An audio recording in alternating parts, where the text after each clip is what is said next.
In this episode, I will go over 3 reasons why networking is so important for nurse practitioner students and where you can find opportunity and some tips of how to network with nurse practitioner colleagues and other healthcare professionals. Let's dive in.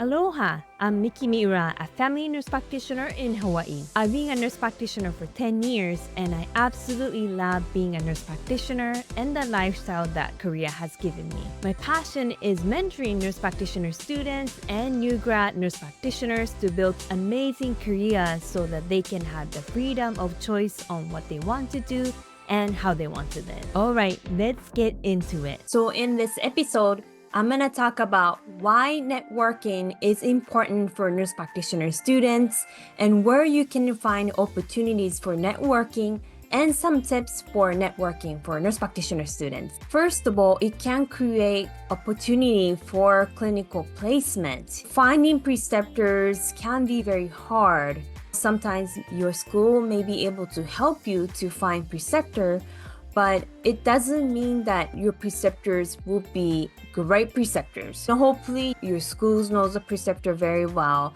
and your preceptors are experienced and they're willing to teach you. And even if this is the first rotation to teach students, hopefully they are a great mentor and great clinician. But sometimes that's not the case. And a lot of schools allow nurse practitioner students to find their own preceptors. Sometimes that is the only way to find preceptors, and that can be very hard. So especially for those cases, networking is critical so that you can find clinical places, you can ensure that your clinical training will be fulfilling and you can graduate on time. Second reason why networking is so important is because you can get to learn different jobs, different duties from nurse practitioners employed at different places or in different specialties. How nurse practitioner work really depends on where they work, which state, which city, or which facility, or which specialty. And for example, if you are a family nurse practitioner student, you can work in different settings. You can work in women's health, you can work at a GI office, you can work at a dermatology office. There are so many working environment you can get into. But before you put yourself out there, you want to know the pros and cons of working in different specialty or different organizations as much as possible. And if you meet different nurse practitioners work in different specialties or in the same specialty but different organization, and hopefully the networking will help you to get some opportunity to shadow even for a half day or one day and get some idea of how it will be if you end up working at that workplace. And the third thing is you can find people who can write a letter of recommendation or be on your reference list when you're applying for jobs. You can ask your preceptors or you can ask your professors or you can ask your current employer or colleagues. But having more people who are potentially willing to be your reference list will be helpful. Especially, let's say you are applying to work at a hospital A, and through the networking, you get to know a nurse practitioner who work at the organization. And having the name in your reference list can be really helpful to lock the position. So you might say, now I understand the reasons of why networking is so important, but where can I find those opportunities? There are a lot of opportunities actually, but you might not notice. First of all, the best networking opportunities are conferences. For example, American Association of Nurse Practitioners have national conference and health policy conference annually, and that is a great opportunity to get to know nurse practitioners across the United States and even from abroad. Also, you can go to specialty conferences. For example, if you are interested in women's health, you may go to contraceptive technology conference to learn about birth control options and also women's health and also get to know different nurse practitioners and other healthcare colleagues who work in that specific specialties. Or you can go to dermatology conference if you're thinking of working in a dermatology office. Downside of attending conferences is that you have to pay registration fee. On top of that, depends on how far the conference is, you might have to pay for transportation and possibly hotel fee. But you will learn things on top of networking. This is actually really helpful just to think that this is an investment for your career. So I would highly recommend to consider conferences. Another option for networking is pharmaceutical dinners or luncheons. A lot of times pharmaceutical companies host different events, and as a student it's hard to look for the opportunities, but if your preceptors or colleagues or your employer happen to give you opportunity, hey, I'm gonna go to this pharmaceutical dinner or event, would you like to come? I would say as much as you can, try to attend them.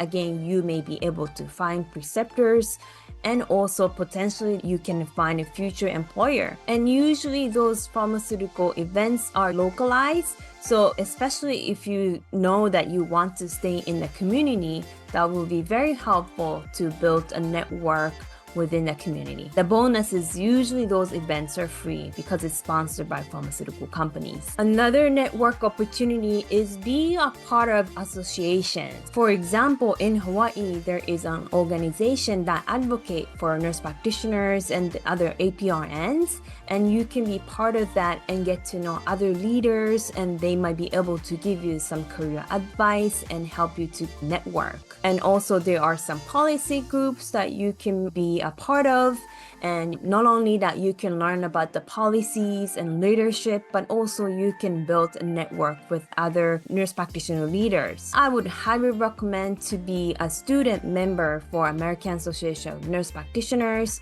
American Association of Nurse Practitioners are the largest nurse practitioner organization in the world, and being a part of the organization will definitely help you to network.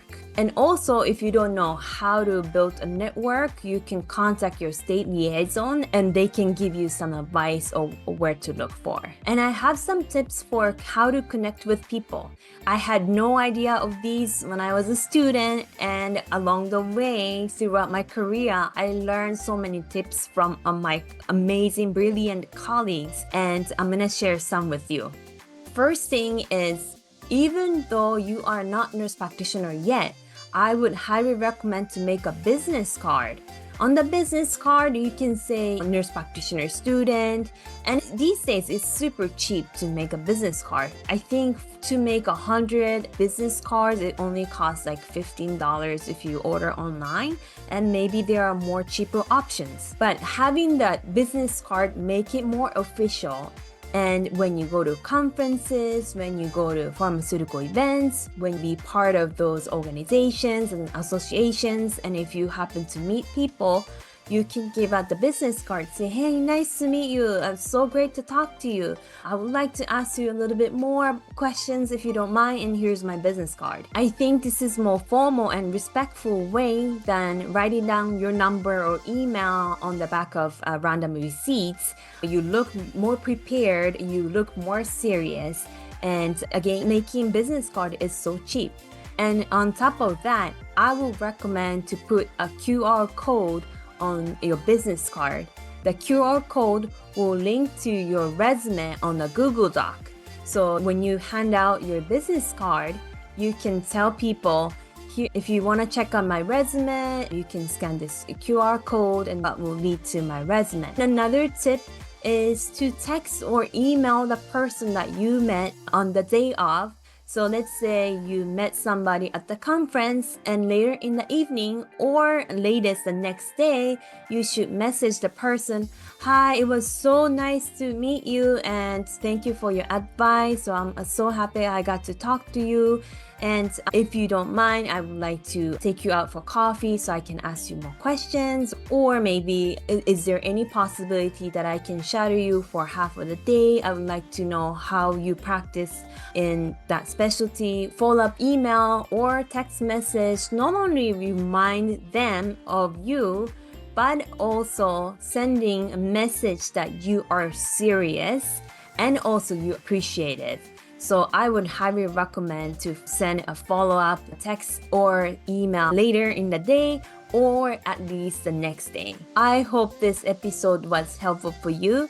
If you like this episode, please give me a thumbs up and make sure to subscribe to my channel.